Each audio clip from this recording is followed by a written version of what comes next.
So a while ago, I made this puzzle. It's a Hexatuttminx.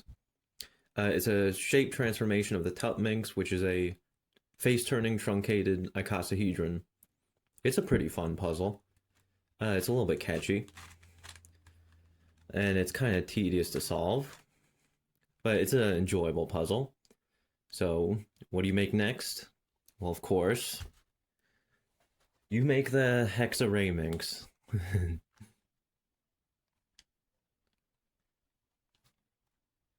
It has the same turns as the Hexatuttminx, but this is the Hexarayminx. So everywhere you could turn before, there's now 2 layers.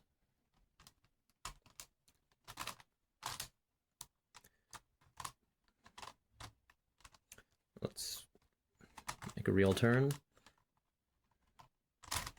I don't know why it's so bad. There we go. 2 layers at the same time. And why not? You can keep going. So this thing is pretty gigantic. Let's turn this back.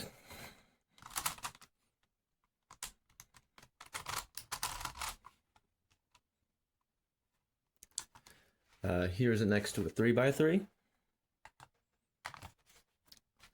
Completely dwarfs it. And a 13x13.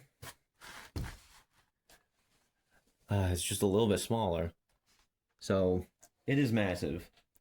It almost weighs a full kilogram. It has 35 different piece types, 756 parts total, and 870 stickers. It took me I approximated, but about 110 hours of printing. The post-processing and stickering, I'd rather not calculate that.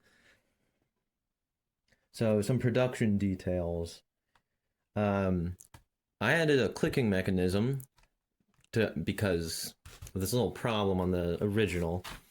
These pentagonal faces just turn freely, much smoother than the hexagonal faces, and that causes a lot of problems, like this. And that was mostly because these pentagonal faces don't have any screws underneath. I didn't really think of that, and I added a super strong clicking mechanism. And well, I had to remove it, which means while it was fully assembled, I had to take out all 32 centers and replace them with clean ones. So that was fun. And then after I placed the 32 centers, well, one of the faces, the pentagonal faces, was extremely loose. I tried to take the cap off to screw it down, and it exploded. And that was because the core shattered. I had to put the whole thing back together after I reprinted a core.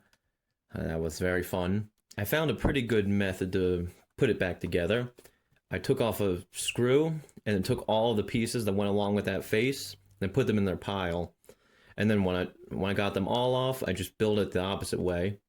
It avoided most of the time sorting. And that's nice because you can't really tell. You can hardly tell these pieces apart from the externals, and they all look basically the same internally. So it's a complete sorting nightmare once they're stickered. And that took, yeah, I don't even want to think about it. So my words of wisdom: if you're going to print a piece correctly, please print the core correctly. So I'm not going to scramble this.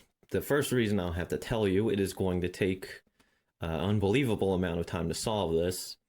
The second one is a little harder to explain, but I'll just show you it.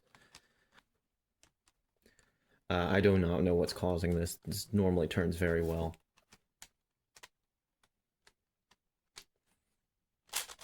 There we go. So, there's a slight problem. It's not really a mechanical problem, but it could be. Let's see.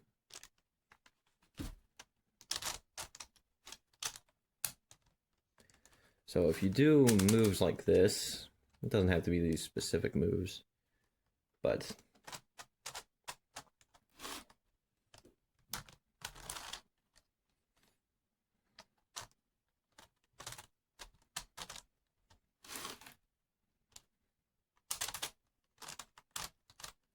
So, you get a piece like this, and while that's stable, there's this thing weighs almost a kilogram. If you put it on its face, there's a chance that this thing will simply break itself.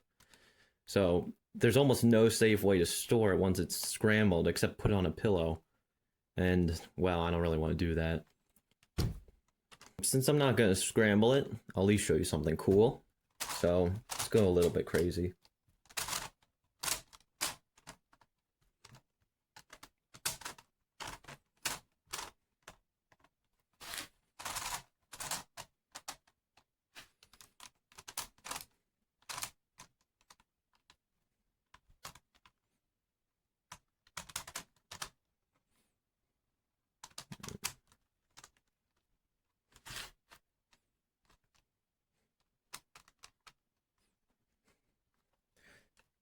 Of course, because it's on video, it doesn't want to turn. That is typical.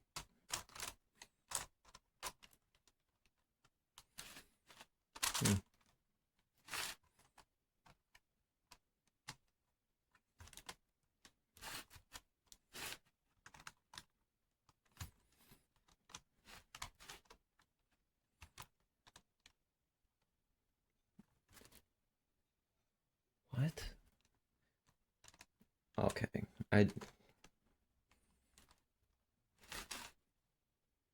I'm almost wondering if I made a legal move on this. I don't think I possibly... no.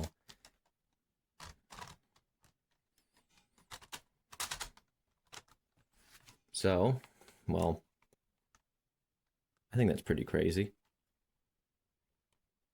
So, of course, because it's on video, it turns terrible. It's not surprising. But this actually almost turns better than the original, at least for a while. Because I had to solve this at least twice before it was even somewhat reasonably turning. You'd think this is such a simple puzzle, but of course it has problems. The result I got is very good. It's extremely stable, and it looks beautiful.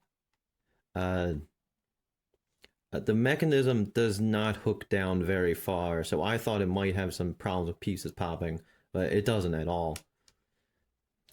I printed this with my super modified printer settings, and it's basically exactly what I wanted. It feels like a completely rigid brick, almost no rattle at all, but when you want to turn it, it just moves. It's exactly what I like. So, I'm very proud of the monster I created. It's an excellent puzzle. Thank you for watching.